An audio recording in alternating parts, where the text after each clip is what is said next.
Liquidity ratio, तो ये हमारी कुछ बैंक रेट्स होती हैं, ठीक है। Let's move further.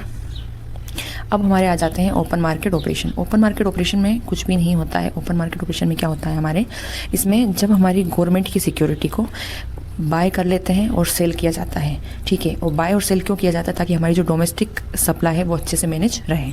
तो ओपन मार्केट ऑपरेशन, आप जाइए, आप खरीदिए, आप बेचिए। किसको खरीदा बेचा जाता है, गवर्नमेंट की सिक्योरिटी को खरीदा बेचा जाता है यहाँ पे, एंड जिससे हमारी डोमेस्टिक मनी सप्लाई मैनेज की जा सके। नेक्स्ट वन इज़ देयर नीर, NER, ठीक है, नीर, nominal effective exchange rate.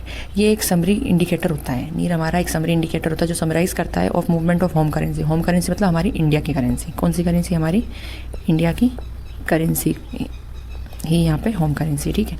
Against basket of currency, everybody, basket of currency का मतलब होता है हमारी इंडिया के पास जो foreign reserve, as a foreign reserve, ठीक है, एज अ फॉरेन रिजर्व जो अनदर कंट्री की करेंसीज होती हैं, लाइक USA का डॉलर हो गया हमारा, ठीक है, हमारी यूरोप की एन हो गई, ठीक है, वाइल हमारी इंडिया का जो है रुपी है and blah blah blah, okay.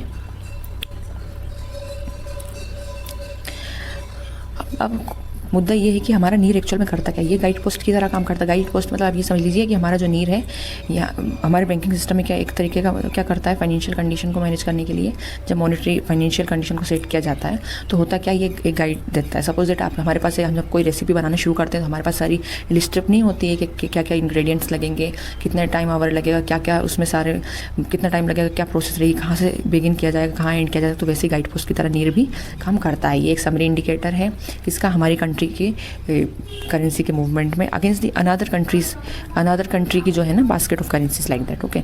Now let's see about the deferred payment. Deferred payment क्या होता है, एवरीबडी, हम कभी कभी क्रेडिट पे पैसा निकाल लेते हैं ना, हमारे क्रेडिट कार्ड से हम क्या करते हैं, पैसा निकाल लेते हैं। हम जब कोई भी व्हीकल लेते हैं, 2 wheeler 4 wheeler, if we want, तो हम चाहे तो क्या कर सकते हैं, हम क्या करते हैं, हम EMI भी निकलवाते हैं। तो आप ये समझ लीजिए आपने जो प्रेजेंट में जो भी पैसा बोरो किया है, जो भी पैसा बोरो किया है उसको आपको इन फ्यूचर रिटर्न करना पड़ेगा। इन फ्यूचर आपको क्या करना पड़ेगा, इन फ्यूचर आपको रिटर्न करना पड़ेगा। तो बस डिफर्ड पेमेंट हमारा वही है। लेट्स सी इसकी थीसिस क्या है।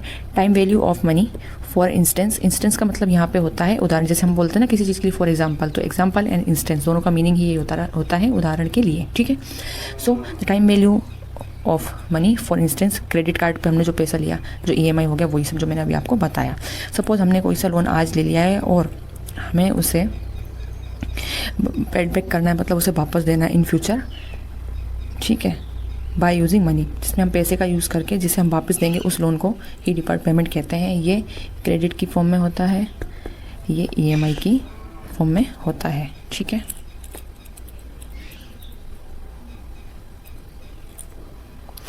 सो एवरीबडी, ये हम थोड़ा और देख लेते हैं कि ओपन मार्केट ऑपरेशन जो मैंने आपको फर्स्ट में पढ़ाया था, ओपन मार्केट ऑपरेशन एक्चुअल में डील कैसे करता है। क्या होता है, हमारा जो सेंट्रल बैंक है, मतलब जो RBI है हमारे, वो गवर्नमेंट सिक्योरिटी किन कंडीशन में बाय करते हैं, मतलब खरीदते हैं, मतलब वापस ले लेते हैं, और किन कंडीशन में सेल करते हैं, मतलब दे देते हैं। तो जब हमारा RBI गवर्नमेंट सिक्योरिटीज़ को लेता है तो जो छोटे बैंक होते हैं, अनदर बैंक होते हैं, उनमें पैसा आ जाता है, मतलब वहाँ उन बैंकों के पास लिक्विडिटी होती है, क्या होती है, लिक्विडिटी होती है। बैंकों के पास ज़्यादा पैसा होगा, आम जनता आएगी, है ना, इन्वेस्टर्स हुए, फार्मर्स हुए, ये सब आएंगे उनके पास और आके पैसा लेंगे, लोन सस्ता हो जाएगा, सामने वाली आम जनता आएगी, पैसा लेके जाएगी बैंकों से, उससे फर्दर इन्वेस्टमेंट करेगी और ज़्यादा कैपिटल जनरेट होगी, फिर उससे क्या होगा, उनका स्टैंडर्ड ऑफ लिविंग इंप्रूव होगा, फिर फर्दर हमारी इकोनॉमी में डेवलपमेंट होगा। वाइल अगर इन केस क्या हो जाए, हमारा सेंट्रल बैंक गवर्नमेंट सिक्योरिटीज़ वापस लेने लग जाए, मतलब वापस खरीद ले, तो उस कंडीशन में ज़रूर हमारे जो छोटे बैंक होते हैं उनके पास लिक्विडिटी हो जाती है लेस।